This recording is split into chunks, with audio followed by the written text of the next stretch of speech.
दोस्तों, आज हम क्लास 9th का सबसे पहला चैप्टर स्टार्ट करने जा रहे हैं, जो कि वास्तविक संख्या यानी कि रियल नंबर है। सबसे पहला चैप्टर।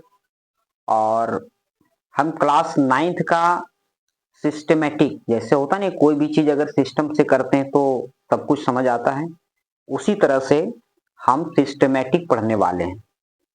तो चलिए, आज हम सबसे पहला चैप्टर रियल नंबर स्टार्ट करते हैं।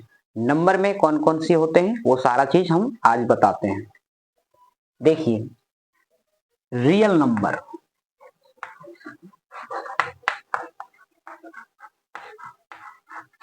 रियल नंबर यानी कि वास्तविक संख्या। वास्तविक संख्या तो वास्तविक संख्या, ठीक है। वास्तविक संख्याओं के अंतर्गत कौन कौन सी संख्या थे? एक होता है अवास्तविक संख्या, हम उसे नहीं पढ़ रहे हैं, हम पढ़ रहे हैं वास्तविक संख्या, रियल नंबर, ठीक है। तो वास्तविक संख्या में सबसे पहले मेरा आता है, जो कि नेचुरल रूप से होता है, प्राकृतिक रूप से होता है, जिसको कि हम प्राकृतिक संख्या बोलते हैं। प्राकृतिक संख्या, ठीक है। ये प्राकृतिक संख्या यानी कि नेचुरल नंबर।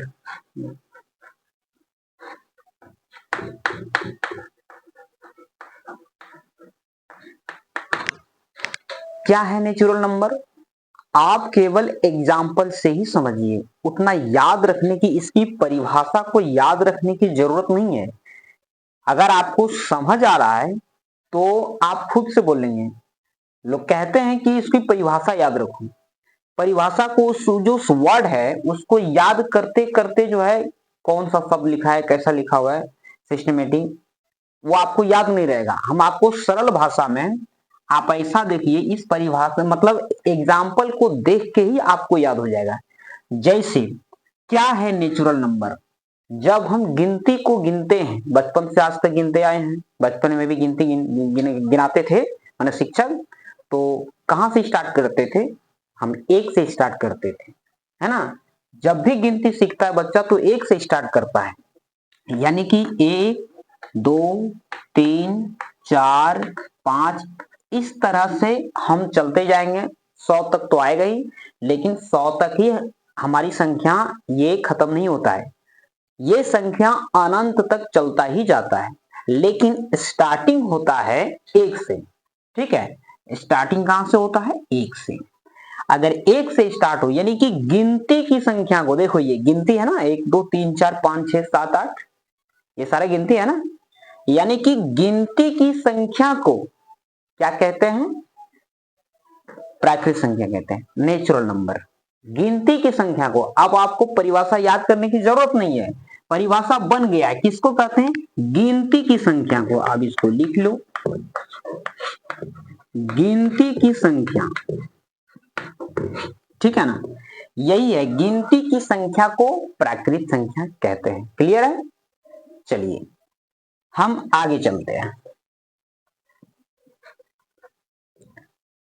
प्राकृतिक संख्या के बाद एक से स्टार्ट हुआ ये प्राकृतिक।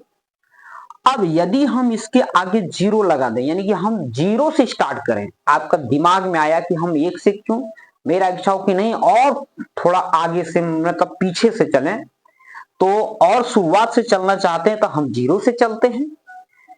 अब देखिए यहां पर, तो जो हम जीरो से स्टार्ट करेंगे उसको कहेंगे पूर्ण संख्या।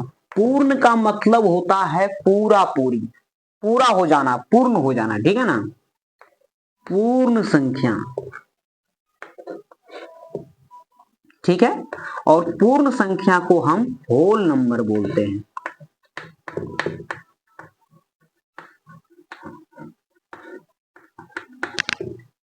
अब देखिए पूर्ण संख्या क्या है? क्या है ये? आप गिनती की संख्या को देख रहे हैं, जब गिनती की संख्या को जीरो से शुरू किया जाए, ठीक है, यहां पर देखो, जब गिनती की संख्या को जीरो से शुरू किया जाए, जब गिनती जीरो से शुरू किया जाए, ठीक है, यहां पर देखिए लिख रहे हैं, सरल भाषा में लिख रहे हैं, जब गिनती 0 से शुरू हो, ठीक है ना, तो इसी को तो पूर्ण संख्या कहते हैं। जैसे 0, 1, 2, 3 और इसी तरह से आपका अनंत चलता जाएगा। आप जहां तक गिन सकते हैं 100, 101, 1000, 1001, 1002, इस तरह से आप अनंत तक गिन सकते हैं इसको, ठीक है। तो ये रहा मेरा पूर्ण संख्या। चलिए अब इसके अगला संख्या, इसके आगे है पूर्णांक। पूर्णांक संख्या क्या है? पूर्णांक संख्या को इंटीगर नंबर बोलते हैं, INTEGER,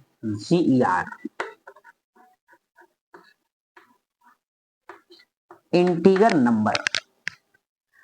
अब देखिए इंटीगर नंबर क्या है, हम जो नेचुरल होता है वहां से चल रहा है, ठीक है ना, गिनती से, क्योंकि बचपन में हम लोग सीखते चल रहे हैं 1, 2, 3, 4, फिर उसके थोड़ा सा और भी पीछे बढ़े तो 0 से स्टार्ट किए हैं, और इससे भी थोड़ा और पीछे चलेंगे तो माइनस से भी तो स्टार्ट होगा, है ना। तो पूर्णांक संख्याएं जब क्या क्या होता है कि जब कि धन और ऋण दोनों, ठीक है, जब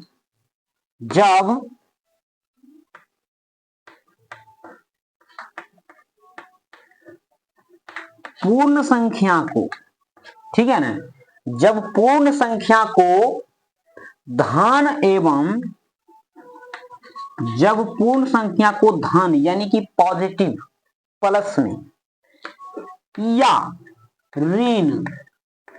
ऋणात्मक यानी कि माइनस में, जैसे -5, -5 क्या है? 0 से भी कम है, वही होता है माइनस। जब पूर्ण संख्या लिखा जाता है, ठीक है, पूर्णांक संख्या जो होता है वो धन में भी लिखा जाएगा यानी प्लस में भी, अगर माइनस वाला भी कोई संख्या है तो वो संख्या पूर्णांक संख्या के अंतर्गत आता है, ठीक है। जैसे आप एग्जाम्पल से समझिए, हर कोई चीज एग्जाम्पल से ही समझना, आप इसको याद, अब इसको याद नहीं करना है, याद नहीं करना है, इसको करना क्या है, ये जो एग्जाम्पल है इस एग्जाम्पल को समझते हुए ये वाला बात आपको बोलना है। जैसे हमने लिखा है कि जब पूर्ण संख्या को धन या ऋण में लिखा जाता है तो उसी को तो पूर्णांक संख्या कहते हैं। जैसे अब यही पूर्णांक है ना, पूर्ण संख्या है, तो पूर्ण संख्या क्या है? 0, 1, 2, 3। अब देखिए संख्या आया -5, माइनस वाला है, ये पूर्णांक के अंतर्गत आएगा। संख्या ले ले -4, पूर्णांक के अंतर्गत। माइनस का कोई भी संख्या हो, ऐसा नहीं कि 5, 4, -3, -2, -1, 0, ऐसा नहीं, यहां पर -225, कोई भी संख्या अगर माइनस में हो तो वो पूर्ण संख्या के अंतर्गत आता है। हाँ 0 है तो ये भी पूर्णांक संख्या कहलाएगा। 1 है पूर्णांक संख्या कहलाएगा। 1 से लेते हुए इधर 2, 3 आगे कहीं भी चले जाओ, 455 और आगे बढ़ते जाओ, यानी कि अनंत तक, ठीक है ना। आप ऐसा समझिए पूर्णांक संख्या के अंतर्गत जो माइनस में लिखा हुआ कोई संख्या है वो पूर्णांक संख्या है, 0 पूर्णांक संख्या है, 1, 2, 3 आगे कोई प्लस में संख्या हो तो वो भी पूर्णांक संख्या है। इसलिए इसको कहा गया है कि जब पूर्ण संख्या को, पूर्ण संख्या कहां से होता है? 0 से। देखिए यहाँ 0 से है, यहां से देखो, यहां से सभी क्या है? पूर्ण संख्या है ना, पूर्ण। धन में तो इधर वाला है धन, लेकिन इधर वाला है ऋण, तो यही पूर्णांक संख्या यदि धन में है तो पूर्णांक है, पूर्ण संख्या पूर्णांक है, और यदि ये सभी जो है माइनस में है तो ये संख्या पूर्णांक कहलाता है, ठीक है। बस इतना जानिएगा। आगे देखिए इसके आगे हम बढ़ते हैं सम संख्या में। सम संख्या,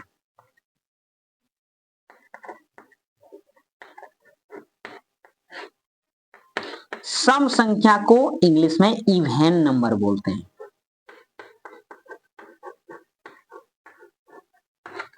ठीक है, इसे हम मिटा देते हैं। अगर आपको कॉपी में नोट करना हो तो वीडियो को आप रोक के इसको आप नोट कर सकते हैं। ठीक है, क्योंकि ये क्लास सिस्टमेटिक चल रहा है और आप इसे कॉपी पेन लेकर के भी पढ़ाई कर सकते हैं इसको। चलिए देखिए, सम संख्या क्या है? सम, सम का मतलब होता है जोड़ा। सम का मतलब होता है जोड़ा, इवन। ठीक है ना, जो संख्या जोड़े में आ जाए। जोड़े में कब आएगा? जब कोई दूर से कट जाएगा तभी तो वो जोड़ा में आएगा। जो संख्या, ठीक है ना, जो संख्या दो से पूरी तरह, जो संख्या दो से पूरी तरह कट जाए उसे ही तो सम संख्या कहते हैं। जैसे जैसे सबसे पहले 2, ठीक है, और इससे पहले भी देखो 0 के बारे में अगर पूछा जाए तब आप लोगों का आंसर क्या होगा? 0 तो 2 से क्या 3 से भी कटता है, किसी भी संख्या से कट जाएगा 0। बात समझ में आ रहा है ना? अब 0 के देखिए, 0 का कॉन्सेप्ट हम अलग से बताएंगे। अभी ये 0 सब किसी भी संख्या से कट जाएगा, लेकिन कैसे? 0 का कुछ दो कॉन्सेप्ट है, ये बहुत ही इंपॉर्टेंट है 0 का कॉन्सेप्ट। उसे हम बाद में आपको, ये संख्या खत्म होने के बाद या तो इसको नेक्स्ट क्लास में आपको बता देंगे। अभी केवल ये जानिए कि 0 के बारे में अगर पूछा जाए कि क्या 0 सम संख्या है, तो 0 भी सम संख्या है, क्योंकि ये 2 से कटता है। ठीक है, 0, 2, 4, 6, 7 नहीं 8, माने जो जोड़ा में हो। 8 है तो ये देखिए जोड़ा में। 9 क्या जोड़ा में है? 9 जोड़ा में नहीं होगा, ये 2 से नहीं कटेगा, है ना। फिर 10, इसी तरह से आगे आप इन्फिनिटिव यानी अनंत तक आप ले लीजिए इसको, वो सब संख्याएं होते हैं। चलिए अगला है विषम संख्या। अगला है विषम संख्या। विषम संख्या को हम ऑड नंबर बोलते हैं।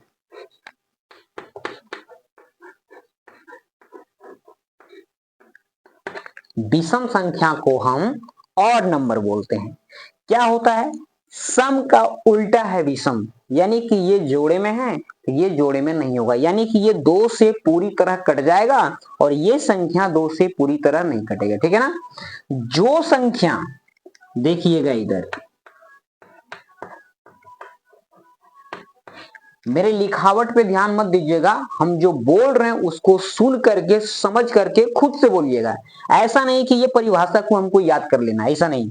ये लिख दिए ताकि आप कहीं 1-2 वर्ड भूल ना जाए। ठीक है, जैसे विषम संख्या, जो संख्या 2 से, ठीक है, जो संख्या 2 से पूरी तरह ना कटे, ठीक सम का उल्टा है। सम यानी 2 से कट जाए, विषम जो 2 से ना कटे। कोई भी संख्या ले लो जो 2 से ना कटेगा। जैसे स्टार्टिंग में सबसे शुरू तो 1 से ही होता है, सबसे पहली संख्या तो 1 है ना, जो 2 से नहीं कटेगा, नहीं कटेगा। अगली संख्या है 3, 5, 7, 9, 11, 13, इस तरह से आगे ये चलता जाएगा। ठीक है, इस तरह से क्या होगा, ये आगे चलता जाएगा। तो ये है विषम संख्या।